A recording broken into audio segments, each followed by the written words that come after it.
Greetings, and today we're going to be talking about the basic tools that we carry on board for our roadside service or roadside assistance throughout the day. I'm going to start off with an empty truck. We will add tools until the truck is filled up. That way you guys can see what we carry on a daily basis. And the first item on the truck happens to be 3 reflective road cones. Item number 2 is 3 2x6 cuts of wood for either using on the jack to extend the amount that we can lift in the air, or for a lowered vehicle to drive onto so we can change the tire properly.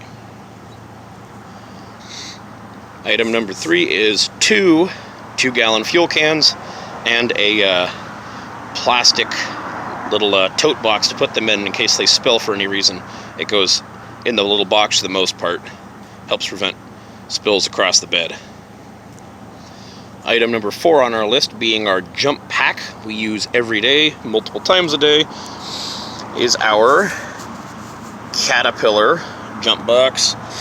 1,000, sorry about the noise in the background, 1,000 peak amps. Never really use it for the power inverter function ever, nor for this. Mostly, I need to charge it, mostly just for the physical jump starts. In the back we have both our red, black, we have a small compressor, don't really have to use it ever, and then a charging port. We have a power inverter on the truck and it keeps her charged and ready throughout the day in between jump starts. And for any of you who want to know where you can get this, we picked it up at Costco for about 79 or 80 bucks, something like that. And it's got a pretty good warranty so far. Item number 5 and 6 is a short-handled flathead shovel and a fairly decent push broom with a detachable head. The shovel lives in the toolbox. The broom detaches and sits along the rail here, and the head usually sits in the box. It's the best for our area that we have for storage space. General principle between the broom and the shovel is I've been driving flatbed and wrecker here in Portland for around 5 to 6 years now. Even though I'm only doing roadside assistance now, I will still stop and help any of the tow truck drivers that I find around town, clean up an accident, also block traffic for them. I have plenty of lighting on my truck, so I'm up for helping them out anytime I can. A lot of the guys around here are my friends, so it's easier to stop and help them get the job done than pass them by and then get that phone call later. Hey, you didn't stop to help me, what the hell? So, tools number 5 and 6.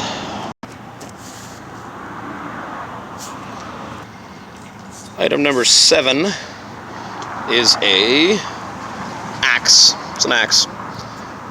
Husky axe I picked up at the Home Depot. Great. Of course, whatever. Do not have to use it very often. She's a little rusty. I do need to clean it up. I picked it up at the local Home Depot for about, I think it was $12. And the primary function of having this on board of our truck is this time of the year, get a lot of down branches and some small trees, especially in the backwoods where we operate, and I'd rather clear the debris from the road than have to take the very, very long way around. Moving into tools number 8 and 9 on the truck, it's a standard 4-way lug wrench and our torque wrench provided by Harbor Freight. It's pretty cheap. The package is pretty stiff as it is about, 37 or 38 degrees right now. Only really use this a few times a week, but it is more or less for the big fancy aluminum tires that we get on the Audis or the fancy Toyota, where they're going to sit there and watch you do the tire and make a complaint because you didn't make sure they're perfect. And this guy lives in the toolbox along with this one. And I failed to reiterate earlier, the jump start box actually lives in the truck on the Charger, so it's actually going to disappear out of the bed along with both of these tools for the rest of the video. Alright, next up we have items, I believe 10 and 11 is a steel tri-piece jack stand. I keep the pin for this in our tool bag so it doesn't get misplaced, and I have this old Harbor Freight aluminum race jack. I do take it apart and sand down some of the pieces from time to time and re-grease them to keep them lubricated and moving smooth. I do not use the stand very often, maybe on a heavy vehicle. For the most part, it's just the jack, and it's only off the ground for a couple minutes. Item number 12 on the truck. Item number 12 on the truck is our air tank. We got also from, what is it, Harbor Freight. Pretty cheap. Sticker peeled off like 3 days after it started raining. Works pretty good for what we use it for, you know, air. Unfortunately, the gauge is a little wonky. It likes to get condensation in there, so you can't read it. The fill valve is also wonky. You have to have it on there just in the exact right position, otherwise it just sits here and bleeds air out when you're refilling it. And what I really, really hate is this little guy right here. Be doing 25 miles an hour, you hit a little speed bump, and she'll blow her load from 110 all the way down to 40 or 50 psi before you can get out of the truck to stop it. But for the most part, everybody's got air in their spare, and when they don't, we siphon some from here and put it in there. Alright, and the last primary item on the truck is our Chicago Electric, oh, it's backwards, impact driver. This is also a Harbor Freight product. We do not specifically use this for putting the lug nuts on for torque, or for removing them when they're under torque. We will use one of the hand tools to break them free, and then use this guy to speed the process along, making it a lot faster. Currently, see, it does not have a battery. It is on the charging dock in the truck. Now, this guy usually sets you back, I think it's $129.99 or $139.99.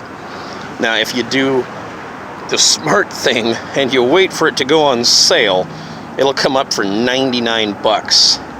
And that includes charger, batteries, that guy here, the case, which seems to be pretty decent so far. Doesn't have any leaks. What I've done is, instead of keeping the charger in here, it's in the truck, of course, I put my primary sockets.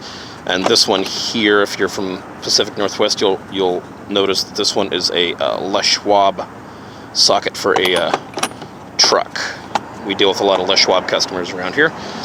And this is the final primary tool that we use every single day on the truck. For the most part, she is out here in the bed of the truck. Of course, several of our tools disappear into the toolbox for nighttime storage, because you cannot trust folks. As much as I would love to leave everything out and hope that it's all going to be here in the morning, I know it's just not going to be true. Most everything, the heavy stuff, does have a bungee where it will live and keep it in place. I'll be putting those on before I take off for the day. In another video that I will cover, I do have a work lamp on a bracket mounted to my tailgate. It's got a quick disconnect plug down here under the truck on the frame.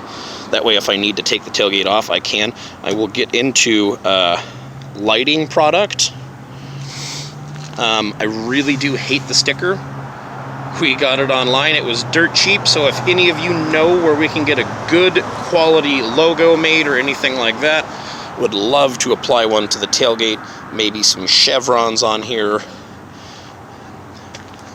Later, like I said, we will get into lighting. We do have, I'm not sure if you can see it, do have a traffic stick in the back window. Yeah, pretty tinted. And then we do have a full-size light bar overhead,